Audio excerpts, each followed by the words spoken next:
வரகி பக்தர்கள் அனைவருக்கும் வணக்கம். இது நம்ம ஆதி வராகி யூடியூப் சேனல். வரகி அன்னையோட அருள் பரிபூரணமா எல்லாருக்குமே கிடைக்கணும்னு மனசார பிரார்த்தனை செஞ்சுக்கிட்டு நாம இந்த பதிவை ஆரம்பிக்கலாம்.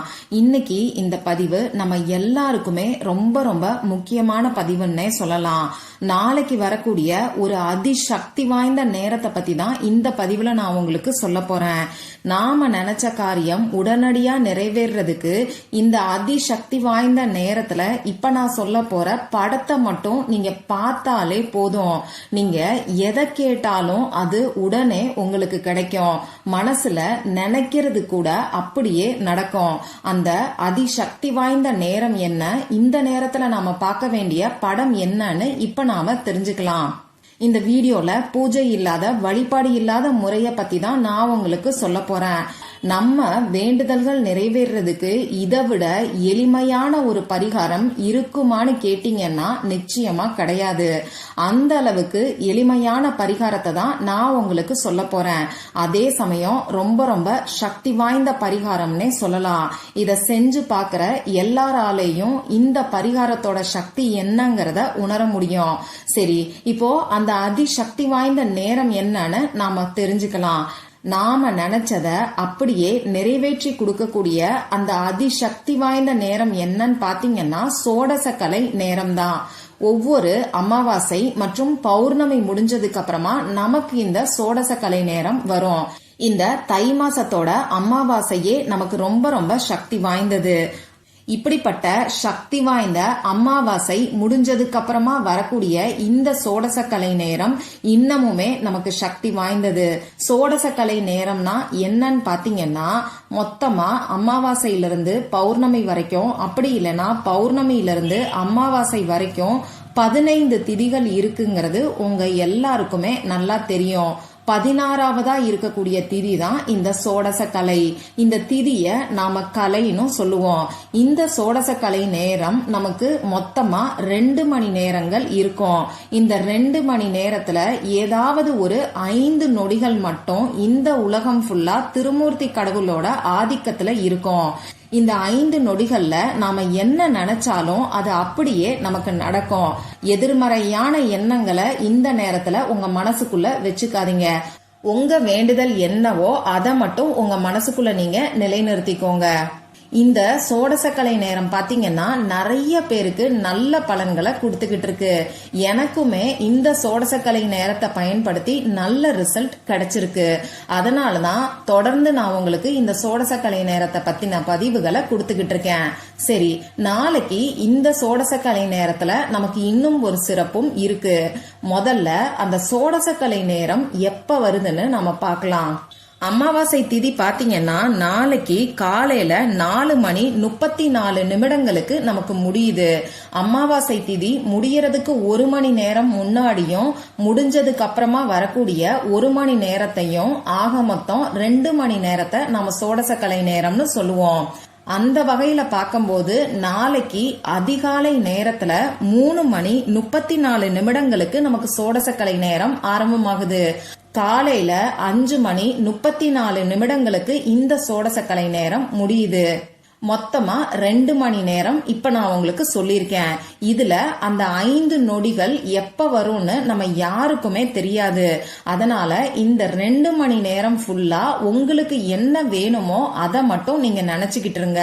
உங்க மனசுக்குள்ள நீங்க நினைச்சுக்கிட்டு இருந்தாலே போதும்.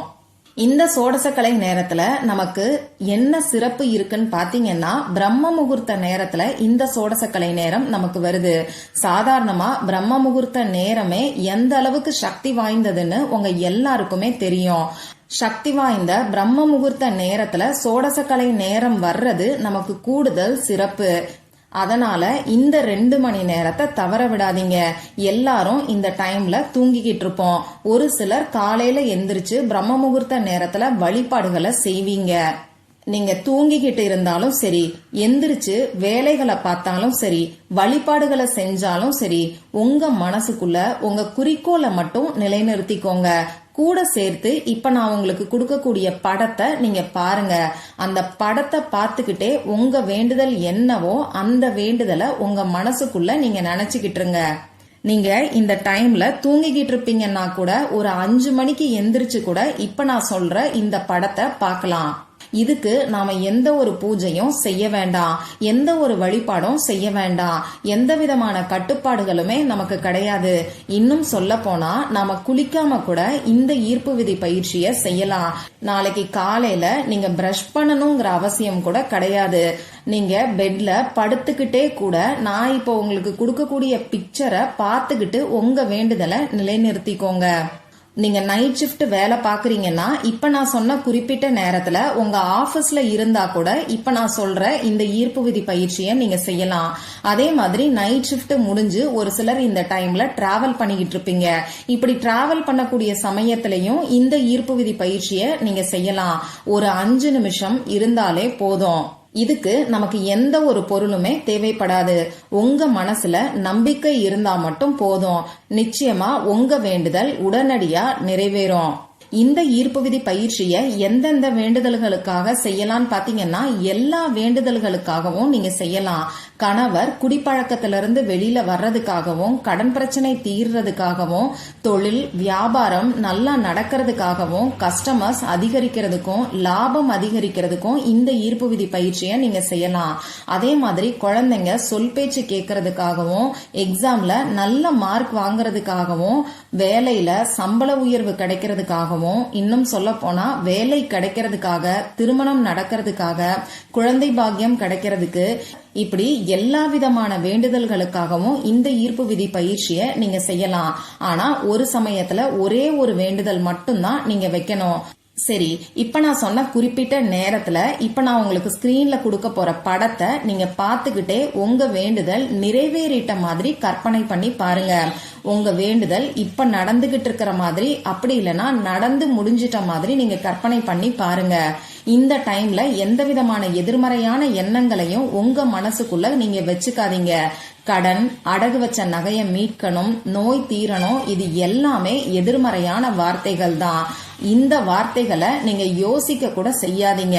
கடன் பிரச்சனைக்கும் அடகு வச்ச நகையை மீட்கணும்னு நினைக்கிறவங்களும் உங்களுக்கு பணவரவு அதிகரிச்சுட்டதா நீங்க கற்பனை பண்ணி பாருங்க. இந்த படத்தை பார்த்துக்கிட்டே உங்க மனசுக்குள்ள நீங்க கற்பனை பண்ணி பாருங்க. நோய்கள் தீரணும்னு நினைக்கிறவங்க உடல் ஆரோக்கியமா இருக்கிற மாதிரி கற்பனை பண்ணி பாருங்க. உதாரணத்துக்கு சொல்லணும்னா மூட்டு வலி இருக்கிறவங்க எந்திரிச்சு நல்லா நடக்கிற மாதிரி கற்பனை பண்ணி பாருங்க. இந்த மாதிரி உங்க வேண்டுதலுக்கு தகுந்த மாதிரி நீங்க எதிர்மறையான வார்த்தைகளை பயன்படுத்தாம கற்பனை பண்ணி பாருங்க. ஒரு 5 நிமிஷத்துக்கு நீங்க கற்பனை பண்ணி பார்த்தா கூட போதும்.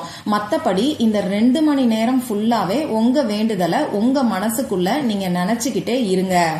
இப்ப நான் உங்களுக்கு ஸ்கிரீன்ல அந்த பிக்சரை கொடுத்திருக்கேன். இது டாரோ கார்டுல இருக்கக்கூடிய ஒரு கார்டு. இத ஏஸ் ஆஃப் பென்டக்கிள்ஸ்னு சொல்லுவாங்க. இந்த சோடசக்கலை நேரத்துல மட்டும்தான் இந்த படத்தை பார்க்கணுமான்னு கேட்டீங்கன்னா அப்படி கிடையாது. டெய்லியும் நீங்க பார்க்கலாம்.